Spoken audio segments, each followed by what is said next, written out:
Lakukan kunjungan kenegaraan, Presiden Prabowo Subianto bertolak ke Singapura. Selama di Singapura, Presiden akan mengikuti beberapa agenda penting, salah satunya bertemu Presiden Singapura Tharman Shanmugaratnam.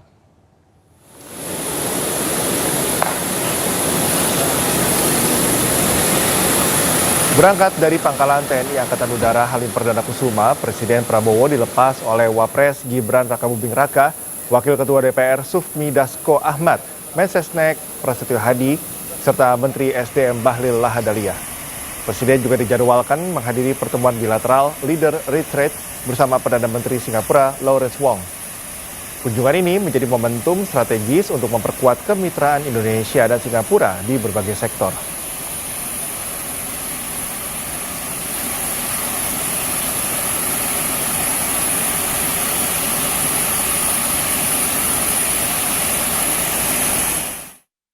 Presiden Prabowo Subianto mengatakan mega proyek Giant Sea Wall atau tanggul laut raksasa akan segera dikerjakan. Presiden menyebut tak akan menunda lagi proyek yang sudah direncanakan sejak 1995.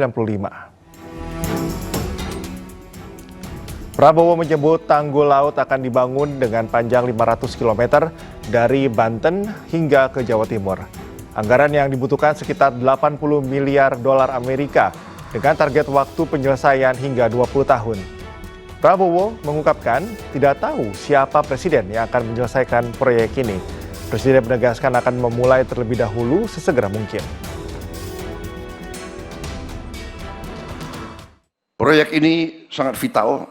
Proyek ini berada dalam perencanaan Bappenas sejak tahun 95. Bayangkan, sejak tahun 95. 30 years ago, kalau tidak salah ya, 30 tahun yang lalu. Tapi kita tidak berkecil hati. Sekarang tidak ada lagi penundaan. Sudah nggak perlu lagi banyak bicara. Kita akan kerjakan itu segera, saudara-saudara sekalian. Proyek ini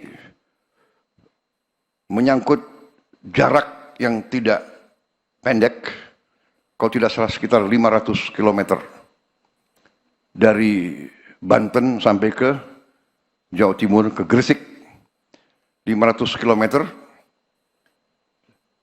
dan perkiraan biaya yang dibutuhkan 80 miliar.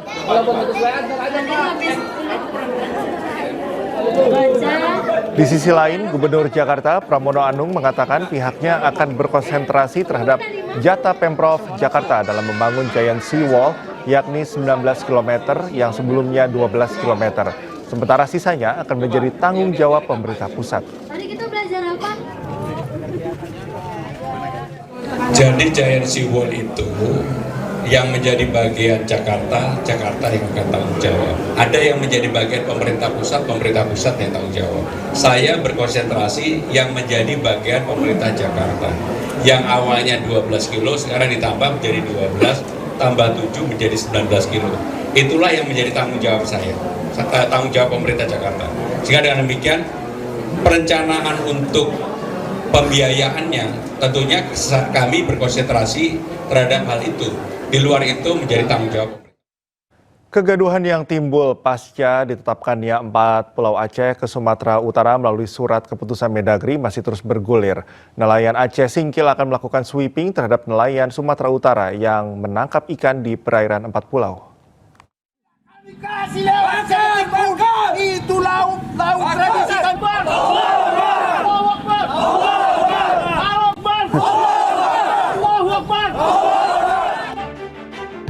Polemik kegaduhan yang timbul pasca ditetapkannya 4 Pulau Aceh ke Sumatera Utara melalui surat keputusan Mendagri masih terus bergulir.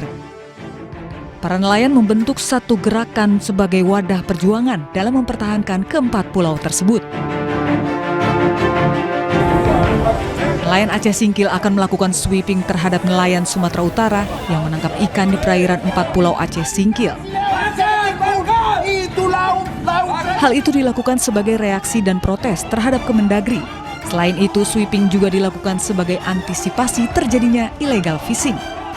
Nelayan Kabupaten Aceh Singkil melalui wadah Gerakan Aliansi Nelayan Aceh Singkil Ganas akan melakukan sweeping kepada nelayan Sumatera Utara yang melakukan penangkapan ikan di wilayah perairan laut 4 pulau tersebut. Selain itu, nelayan meminta Presiden Prabowo Subianto mencopot Menteri Dalam Negeri Tito Karnavian karena dinilai telah membuat kegaduhan. Dari Aceh Singkil, Aceh, Suparman Munte, iNews melaporkan. Kementerian Dalam Negeri akan mengkaji ulang penetapan masuknya 4 pulau ke wilayah Sumatera Utara pada Selasa 17 Juni mendatang.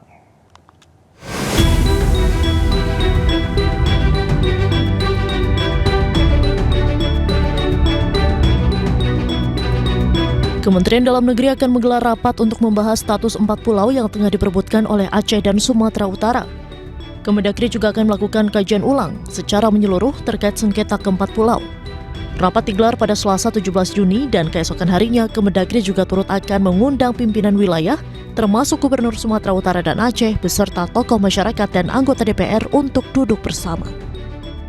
Pak Menteri, Pak Prof. Tito Karnavian sudah memutuskan untuk melakukan kaji ulang secara keseluruhan. Jadi pada hari Selasa nanti Kemendagri akan melakukan kaji ulang dan kemudian pada hari berikutnya Pak Menteri akan juga mendengar masukan dan pandangan dari para tokoh masyarakat Aceh dan Sumatera Utara, pimpinan wilayah, gubernur, bupati, termasuk teman-teman Dewan, DPR dan DPRD begitu.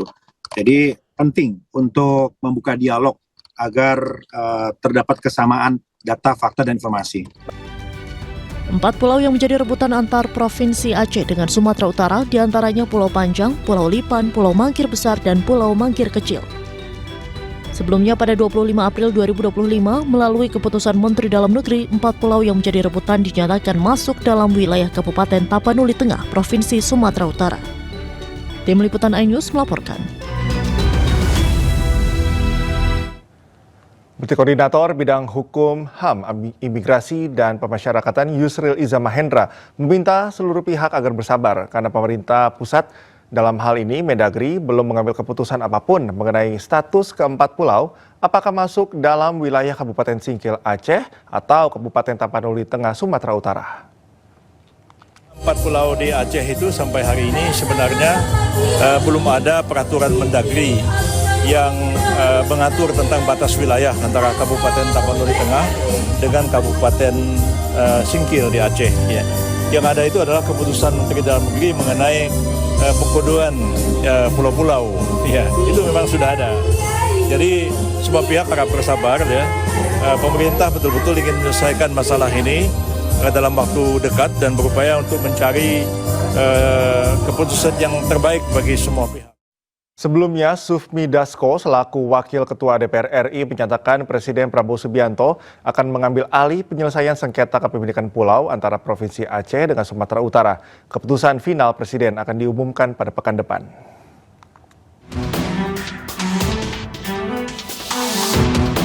DPR RI menyebut Presiden Prabowo Subianto akan menangani langsung sengketa kepemilikan pulau antara Provinsi Aceh dengan Sumatera Utara. Menurut Wakil Ketua DPR Sufmi Dasko Ahmad, Presiden akan mengambil kendali penuh dalam menyelesaikan sengketa. Keputusan final Presiden akan diumumkan pekan depan. Adapun 4 pulau yang menjadi rebutan antara Provinsi Aceh dengan Sumatera Utara, yakni Pulau Panjang, Pulau Lipan, Pulau Mangkir Besar, dan Pulau Mangkir Kecil. Gubernur Aceh Muzakir Manaf menyebut akan tetap mempertahankan keempat pulau. Ia mengeklaim memiliki bukti kuat bahwa keempat pulau masuk dalam kewenangan daerahnya. Hak kita, kewajiban kita, wajib kita pulau itu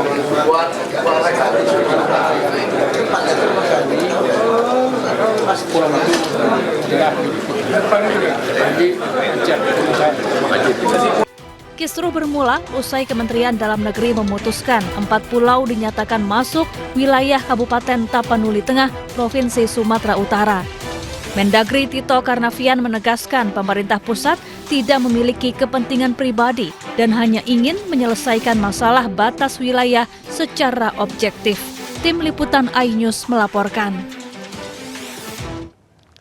Beralih ke informasi lainnya, pemirsa, setelah Barreskrim Polri menyebut bahwa ijazah Presiden ke-7 RI Joko Widodo asli, pihak Rismon Sianipar CS belum puas. Rismon menelusuri wilayah Kabupaten Sleman untuk menemui Kasmujo yang disebut-sebut sebagai dosen pembimbing akademik Joko Widodo. Mau tampil, Pak? Enggak ya. Dipandu ternyata ini, ya, tapi nggak tahu diterima nggak kita ya. Setelah Barreskrim Polri menyebut bahwa ijazah Presiden ke-7 Republik Indonesia Joko Widodo asli, pihak Rismon Sianipar CS belum puas. Rismon Sianipar nekat mendatangi rumah Kasmujo di Pogung Kidul, Kabupaten Sleman, Yogyakarta, meski hal tersebut melanggar aturan. Bahkan Rismon merekam aktivitas perjalanannya dan mengunggahnya di YouTube channel miliknya. Kenalkan Pak, saya Rismon Sianipar, Pak. Sementara di dalam video terlihat Kasmujo enggan menemui Rismon CS dan hanya menyapa dari balik pintu rumahnya. Iya Pak, bentar Pak ya. Kenalkan Pak, saya Rismon Sianipar, Pak. Rismon Sianipar, Pak. Oh iya Pak, sehat-sehat Pak ya. Bapak, bisa kami bertamu sebentar, Pak? Tidak bisa. Oh, karena tidak nanti semua urusan tidak boleh di rumah, tidak harus di fakultas atau di ya. Oh, jadi enggak ketentuan. bertanya-tanya biasa-biasa saja, Pak? Tidak bisa. Tidak ketentuan. Di dalam video, Kasmujo menyebut bahwa dirinya bukanlah dosen pembimbing skripsi dan akademik Joko Widodo. Kan Pak, yang tahun 2017 kan Bapak tampil di TV bersama Pak Jokowi. Bapak kan di situ Pak Jokowi mengatakan Pak Jokowi bolak-balik bimbingan skripsi. Bapak itu yang salah. Iya Pak? Salah itu. Iya Pak, bentar lah Pak. Biar ini untuk negara Pak. Saya baru 3B sudah bisa bimbing. Bapak saat itu berarti bukan pembimbing skripsi? Jelas, bukan. Bukan pembimbing akademik? Bukan. Pembimbing akademik pun bukan, Pak? Oh, bentar lah Pak. Maaf. Pak Kasmujo ada di dalam, sempat saya wawancarai. Tim Liputan iNews melaporkan. Selain ingin bertemu langsung dengan Kasmujo, ahli digital forensik Rismon Sianipar mengatakan rakyat perlu mengetahui mengenai riwayat pendidikan Presiden ke-7 Joko Widodo. Sementara pengacara Jokowi mengatakan pihaknya telah menyerahkan cukup bukti terkait riwayat pendidikan Presiden ke-7 RI Joko Widodo ke penyidik Barreskrim Polri. Tetapi perlu kita ingat bahwa Pak Joko Widodo itu adalah presiden kita 10 tahun. Rakyat seharusnya punya hak untuk mengetahui identitas lengkapnya terkait dengan proses akademik dari presiden yang telah mereka pilih. Tidak ada penjelasan sama sekali proses akademik Pak Joko Widodo mulai dari sarjana muda sampai menjadi sarjana penuh. Karena kita punya banyak informasi bahwa ketika Anda mendaftar sarjana muda untuk mencapai sarjana di tahun 1978 sampai 1980 di UGM, ia harus memiliki juga sarjana dengan bergelar DSC, sarjana muda. Baru selanjutnya ada saringan IPK. Jika IPK-nya tidak rendah, maka dia bisa melanjutkan ke gelar sarjana penuh. Ini juga tidak dijelaskan juga kepada publik, baik oleh Pak Joko Widodo maupun UGM. Jadi, ya rakyat berhak tahu tentang siapa presidennya, siapa mantan presidennya, karena mereka telah memilih. Dan Pak Jokowi pada tahun 2014 dan 2019 itu kan meminta rakyat untuk memilihnya. Sekarang harusnya, ya itu macam hutang budi dong, harusnya, untuk menjelaskan itu kepada publik. Kami melihat bahwa sebenarnya dari alat bukti yang kami sajikan, ya, yang kami serahkan kepada penyidik, sebenarnya sudah cukup terang benderang ya. Namun demikian, sepertinya penyidik masih bersikap hati-hati untuk juga terus melengkapi. Kami hargai itu, tapi bagaimanapun juga perlu ada waktu ya, bagaimana ini bisa diselesaikan secara tuntas ya.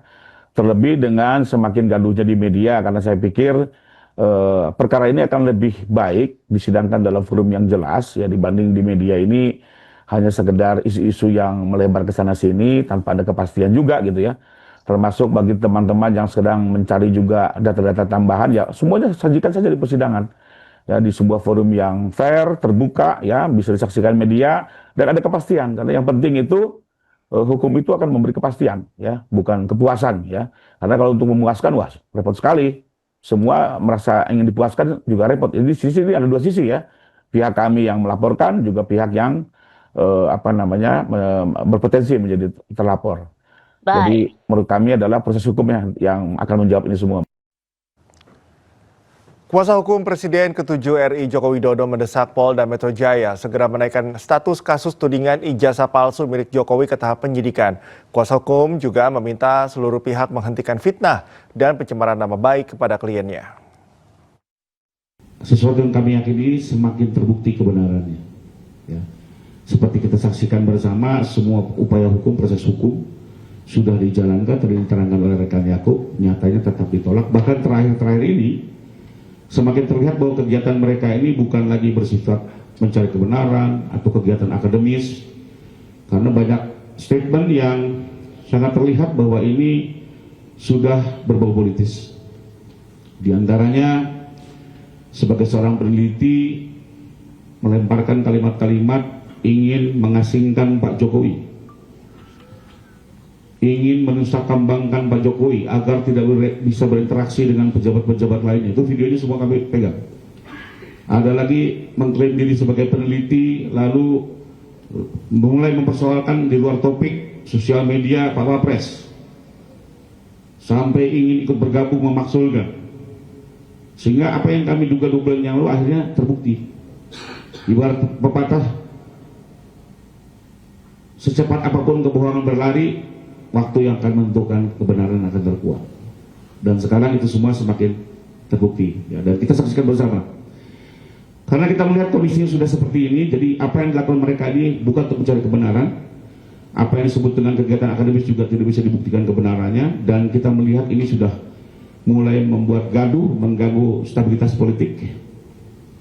Karena itu kami sebagai kuasa hukum Pak Jokowi dalam kesempatan ini juga meminta pihak Polda Metro Jaya untuk tegas mengambil sikap menuntaskan penyelidikan yang sudah kami laporkan 2 bulan yang lalu, agar diputuskan apakah ini layak untuk naik ke penyidikan atau dihentikan. Karena kami pun sebagai pelapor memiliki hak untuk meminta proses hukum ini dituntaskan sebagaimana mestinya, dan kami yakini dari seluruh alat bukti yang sudah dihimpun, baik bukti-bukti surat, saksi-saksi, termasuk keterangan ahli, termasuk bukti petunjuk, dalam pendapat kami, laporan kami di Polda Metro Jaya layak untuk dinaikkan ke tahap penyidikan.